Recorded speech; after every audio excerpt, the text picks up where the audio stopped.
Hello, कैसे हैं आप लोग? आई होप कि आप लोग अच्छे होंगे। आपकी जो स्टडी चलेगी बहुत ही बेहतरीन चलेगी। तो आज के क्लास में बात करने वाले हैं क्लास 12th के फिजिक्स के वो तमाम क्वेश्चन जो आपके एग्जाम में आने वाला है।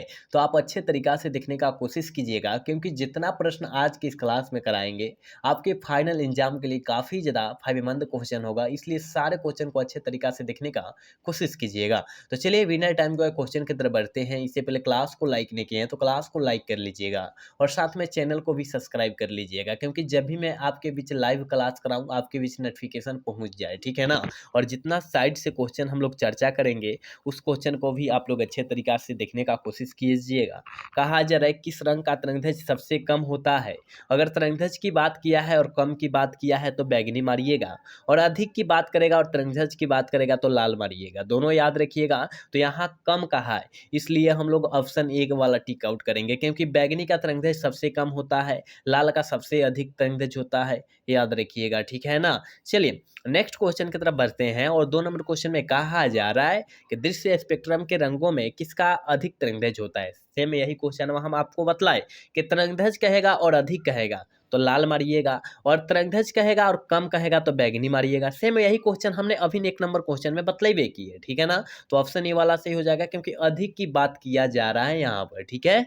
चलिए 3 नंबर क्वेश्चन में कहा जा रहा है एक गोलीय दर्पण को पानी में डुबा दिया जाता है तो इसकी फोकस दूरी में क्या परिवर्तन होता है? इसकी फोकस दूरी में जो परिवर्तन होता है मेरे दोस्त, वो समान रह जाता है। क्या रहता है? समान रह जाता है, ना बढ़ेगा ना घटेगा, जितना रहेगा उतना ही रह जाएगा, ठीक है ना? मतलब समान रहेगा, याद रखिएगा।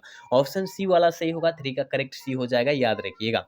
नेक्स्ट क्वेश्चन 4 नंबर क्वेश्चन में कहा जा रहा है पृथ्वी दूरदर्शी द्वारा करे के बना अंतिम प्रतिबिंब जो होता है वो कैसा होता है? और आपके एग्जाम में यह प्रश्न जो है कई बार जो है पूछल जा चुकल है ना? तो आप याद रखिएगा, इसका जो होता है पृथ्वी दूरदर्शी से बना प्रतिबिंब जो होता है, वो जो होता है काल्पनिक वस्तु से अपेक्षा और सीधा भी होता है, ठीक है ना? 4 का करेक्ट ऑप्शन बी हो जाएगा, या सॉरी बी हो जाएगा। ऑप्शन ए वाला हम टिक कर रहे हैं, बी वाला हो जाएगा, ठीक है ना? ऑप्शन करेक्ट बी होगा, याद रखिएगा।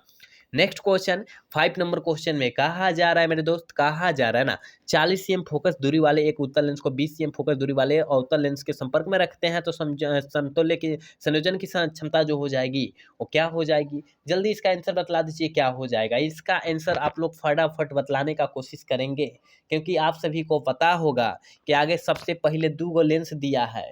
कौन कौन दिया है? उत्तल लेंस में दिया है, तो यहाँ पर जो है f1 का मान दिया है, f1 का माइनस 40 दिया है, f2 का जो है दिया है, f2 का जो है 20 दिया है। तो आप सभी को पता होगा f बराबर जो हो जाएगा 40 प्लस क्या हो जाएगा, 40 माइनस क्या होगा, 20 होगा। यानी यानी यहाँ पर जो हो जाएगा f का मान जो हो जाएगा यहाँ 20 हो जाएगा। क्या हो जाएगा? 20 हो जाएगा। और कहा जा रहा है कि एक दूसरे के संपर्क में रखल गए हैं, तो इसका डाइऑप्टर में आंसर क्या हो जाएगा? आप कहिएगा गुरुजी अब जो हो जाएगा इसका आंसर जो हो जाएगा 1/1 जो हो जाएगा 40 आ जाएगा बाटा में, है ना? तो यानी सेंटीमीटर डाइऑप्टर में लाना है आंसर, तो सेंटीमीटर में होगा। तो यहाँ जब काटेंगे तो जो है 2.5 डाइऑप्टर हो जाएगा। और कहाँ में होगा अब ये पता होनी चाहिए, तो माइनस में होगा, क्योंकि अवतल लेंस की कहा जा रहा है, ठीक है ना? तो यानी ऑप्शन बी वाला सही हो जाएगा। समझ में आ गया होगा आपको। चलिए अगला क्वेश्चन 6 नंबर क्वेश्चन में कहा जा रहा है प्रकाश वर्ष का मान बराबर होता है।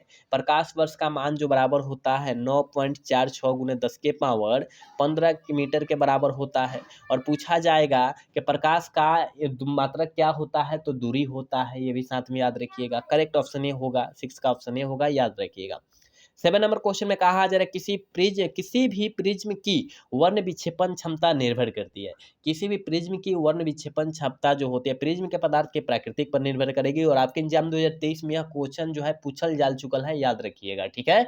चलिए अगला क्वेश्चन 8 नंबर क्वेश्चन में कहल जा रहा है ना करे के ध्रुवित प्रकाश उत्पन्न करने के लिए किसको प्रयुक्त किया जाता है? ध्रुवित प्रकाश उत्पन्न करने के लिए किसको प्रयुक्त किया जाता है? तो याद रखिएगा निकोल प्रिज्म का किया जाता है, ठीक है ना?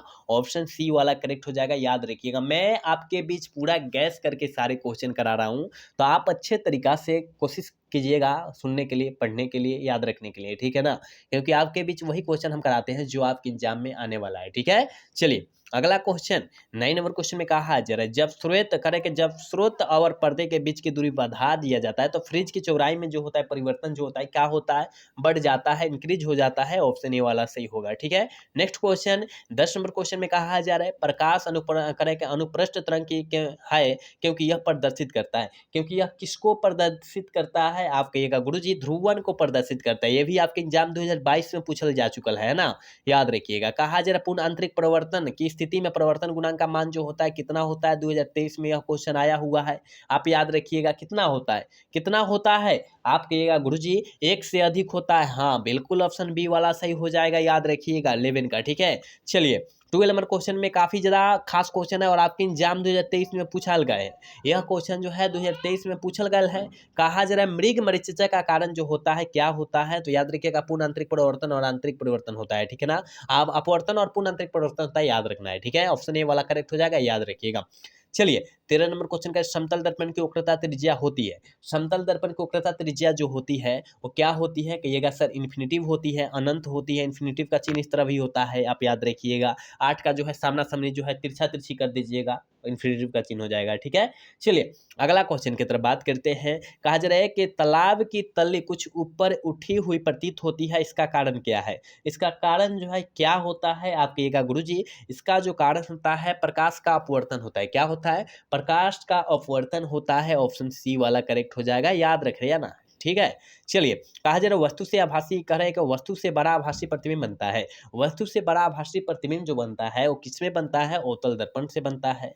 क्योंकि छोटा जो बनेगा उत्तल दर्पण से बनेगा, बड़ा जो बनेगा अवतल दर्पण से बनेगा, याद रखिएगा। ठीक है, चलिए यानी 16 नंबर क्वेश्चन में कहा जा रहा है एक पिन कह रहा है कि एक पिन छिद्र कैमरा किस तरह सिद्धांत पर कार्य करता है। किस सिद्धांत पर कार्य करता है, आप कहिएगा सर प्रकाश के रेखीय प्रसरण पर करता है। ऑप्शन डी वाला सही होगा। 16 का ऑप्शन डी होगा, याद रखिएगा। नेक्स्ट क्वेश्चन 17 नंबर क्वेश्चन में कहा जा रहा है जब करे जल और कांच के अपवर्तनांक क्रमशः 4/3 तथा 3/2 है, जल कांच के सापेक्ष का अपवर्तनांक जो हो जाएगा वो कितना हो जाएगा। ये देखिए मैं बतला रहा हूँ, आप समझने का कोशिश कीजिएगा।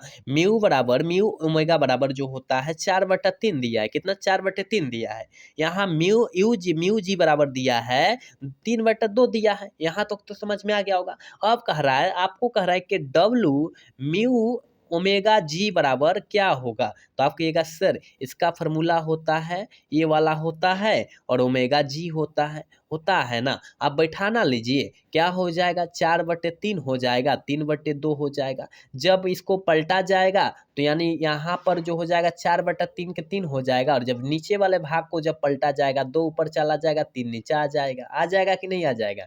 यानी 8/9 हो जाएगा जब गुना करेंगे, तो 8/9 दिया है, कहिएगा जी गुरुजी ऑप्शन डी में दिया है, ऑप्शन डी वाला सही हो जाएगा। आप याद रखिएगा, इसी तरह से न्यूमेरिकल बनाया जाता है, आप याद रखने का कोशिश कीजिएगा। फिर से थोड़ा आप देख लीजिएगा इसको। ठीक है, चलिए कहा जा रहा है किस कारण वायु का बुलबुला पानी के अंदर चमकता दिखाई देता है। किस कारण देता है, आप कहिएगा गुरुजी ये जो देता है दिखाई पूर्ण आंतरिक परिवर्तन के कारण देता है। ऑप्शन सी वाला करेक्ट हो जाएगा। 19 नंबर क्वेश्चन में कहा जा रहा है एक माध्यम से दूसरे माध्यम में जाने पर प्रकाश की किरण मुड़ जाने की घटना को हम लोग क्या कहेंगे। मुड़ जाने की घटना को हम लोग क्या कहेंगे, प्रकाश एक माध्यम से दूसरे माध्यम में जाएगा और मुड़ने की घटना को हम लोग प्रकाश का पूर्ण अपवर्तन करते हैं। क्या कहते हैं, प्रकाश का अपवर्तन करते हैं, याद रखिएगा। ऑप्शन सी वाला करेक्ट हो जाएगा, क्योंकि आपके एग्जाम में कई बार यह क्वेश्चन डाला जा चुका है, पूछा जा चुका है, याद रखिएगा। चलिए 20 नंबर क्वेश्चन में कहा जा रहा है कांच से हवा में प्रवेश करते समय, कहा जा रहा है कांच से हवा में प्रवेश करते समय किस प्रकाश का क्रांति कोण सबसे कम होता है। किस क्रांति कोण का सबसे मान जो होता है कम होता है, आप कहिएगा गुरुजी ये जो होता है बैगनी रंग के लिए बहुत कम होता है। ठीक है, ऑप्शन डी वाला सही हो जाएगा। चलिए अगला क्वेश्चन का निम्नलिखित में से किसका अपवर्तनांक सबसे अधिक होता है। किसका अपवर्तनांक जो होता है सबसे अधिक होता है, हीरा का अपवर्तनांक जो होता है ना सबसे अधिक होता है। कितना होता है, कहिएगा 2.42 होता है, याद रखिएगा। ऑप्शन डी वाला सही हो जाएगा। ठीक है ना, क्योंकि हीरा का अपवर्तनांक 2.42 होता है, सबसे कठोर धातु भी है, याद रखिएगा। चलिए 22 नंबर क्वेश्चन में कहा जा रहा है हीरा का अपवर्तनांक करीब कितना होता है। अभी हमने बताया 2.42, बताया कि नहीं बताया, अभी बताया हमने यही क्वेश्चन। चलिए 23 नंबर क्वेश्चन का प्रकाश का वेग महत्तम होता है। प्रकाश का वेग महत्तम जो होता है किसमें होता है, कहिएगा सर निर्वात में होता है, याद रखिएगा। ऑप्शन सी और डी वाला करेक्ट हो जाएगा, याद रखिएगा। कहा जा रहा है जब प्रकाश का एक माध्यम से दूसरे माध्यम में प्रवेश करता है तो कौन सी राशि को परिवर्तित नहीं करता है, कौन सी राशि को परिवर्तित नहीं करेगा, मतलब प्रकाश जो है एक माध्यम से दूसरे माध्यम में जाएगा, लेकिन एक ऐसा राशि है जिसको अब वो अपने में जो है परिवर्तित नहीं कर सकता है, मिला नहीं सकता है, ठीक है। वो राशि का नाम बतला दीजिए, कहिएगा सर आवृत्ति है, याद रखिएगा ऑप्शन करेक्ट बी हो जाएगा, याद रखिएगा। चलिए क्वेश्चन नंबर 25 में कहा जा रहा है कि लेंस का ऐसे मात्रक जो होता है क्या होता है, आप कहिएगा गुरुजी लेंस का ऐसे मात्रक डाइऑप्टर होता है, क्या होता है, डाइऑप्टर होता है, और मीटर इनवर्स भी होता है, दोनों होता है, डाइऑप्टर और मीटर इनवर्स दोनों होता है, याद रखिएगा, ठीक है। ऑप्शन बी वाला करेक्ट हो जाएगा। चलिए 26 नंबर क्वेश्चन कर रहा है कि दो उत्तल लेंस परस्पर एक दूसरे के संपर्क में रखे गए हैं, तुल्य लेंस जो हो जाएगा क्या हो जाएगा, समतुल्य लेंस कहिए या तुल्य लेंस कहिए, तो क्या हो जाएगा, देखिए दो गो उत्तल लेंस आपस में रखा गए हैं, तो दोनों उत्तल लेंस है, तो दोनों उत्तल लेंस जो हो जाएगा क्या हो जाएगा, उत्तल लेंस हो जाएगा, यानी ऑप्शन ए वाला सही होगा, 26 का करेक्ट ऑप्शन ए हो जाएगा, याद रखिएगा, ठीक है।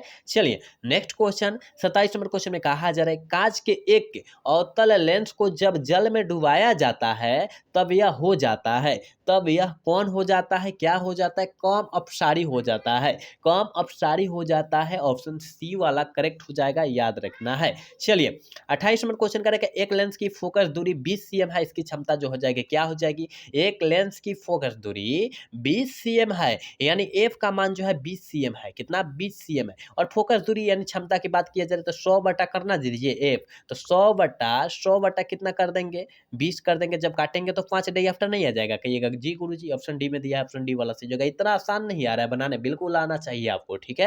चलिए 29 नंबर क्वेश्चन में कहा जा रहा है जब श्वेत प्रकाश की किरण लेंस में प्रवेश करती है तो निम्न में से किसमें परिवर्तित होती है, तो निम्न में से किसमें परिवर्तित हो जाती है, आप कहिएगा सर ये जो होता है वेग और तंगेज में परिवर्तित हो जाता है, ऑप्शन ए वाला करेक्ट हो जाएगा, याद रखिएगा। 30 नंबर क्वेश्चन में कहा जा रहा है दो लेंस जिनकी क्षमता -15 डाइऑप्टर तथा 5 डाइऑप्टर है तो संयुक्त करने पर संयोजन की फोकस दूरी जो हो जाएगी कितना हो जाएगी, दो गो लेंस है कौन कौन, एक उत्तल एक अवतल, देखिए यहाँ पर P1 का मान दिया है -15 डाइऑप्टर, दिया है कि नहीं दिया है, कहिएगा जी गुरुजी, और P2 का मान जो दिया है +5 डाइऑप्टर दिया है, P का मान निकालिए -15 में से +5 जाएगा यानी -10 हो जाएगा, -10 होगा कि नहीं होगा, कहिएगा जी गुरुजी, -10 cm हो जाएगा, आ गया। अब कह रहा है कि संयोजन में फोकस दूरी तो एफ बराबर जो हो जाएगा एक 100 बटा कितना होता है पी होता है, क्योंकि क्षमता होता है 100 बटा पी का मान जीतते कितना आया -10 आया, 10 काटिए ना -10 आंसर आ जाएगा, -10 cm के दिया है, कहिएगा जी गुरुजी ऑप्शन बी में दिया है, ऑप्शन बी वाला सही होगा।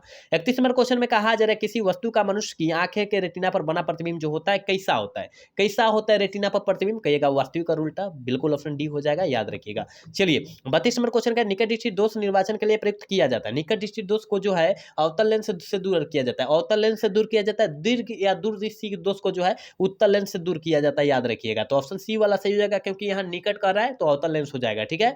33 नंबर क्वेश्चन का सरल सूक्ष्मदर्शी की आवर्धन क्षमता होती है, सरल सूक्ष्मदर्शी की आवर्धन क्षमता जो होती है 1 + d/f होती है, कहाँ दिया है, कहिएगा ऑप्शन सी में दिया, ऑप्शन सी वाला करेक्ट हो जाएगा, ठीक है। चलिए 34 नंबर क्वेश्चन में कहा जा रहा है यौगिक सूक्ष्मदर्शी से की नली की लंबाई बढ़ा दी जाती है तो उसकी आवर्धन क्षमता में क्या परिवर्तन होता है, आप कहिएगा गुरुजी इसमें परिवर्तन जो होता है बढ़ जाता है, मतलब इंक्रीज हो जाता है, ठीक है ना, याद रखिएगा ऑप्शन ए वाला सही होगा। और आज के क्लास के लास्ट क्वेश्चन 35 नंबर क्वेश्चन है, कहा जा रहा है खगोलीय दूरदर्शी में अंतिम प्रतिबिंब होता है, अंतिम प्रतिबिंब जो होता है कैसा होता है, कहिएगा गुरुजी अंतिम प्रतिबिंब जो होता है आभासी एवं उल्टा होता है, ऑप्शन डी वाला करेक्ट हो जाएगा, याद रखिएगा 35 का ऑप्शन करेक्ट डी हो जाएगा, याद रखिएगा। तो हमने आज के क्लास में फिजिक्स का वो तमाम 35 क्वेश्चन बतलाए हैं जो आपके एग्जाम के लिए काफ़ी ज़्यादा बेहतरीन क्वेश्चन था, तो आप अच्छे तरीका से 35 क्वेश्चन को याद रख लीजिएगा, अगर जहां डाउट हुआ है वहां पूछने का कोशिश जरूर कीजिएगा, क्योंकि आपके लिए कमेंट का द्वार हमेशा खुला रहेगा और खुला है ना, तो आप लोग कमेंट करने का कोशिश जरूर करेंगे, और जितने बच्चे क्लास को लाइक नहीं किए थे प्लीज़ क्लास को लाइक कर लेंगे, ठीक है ना।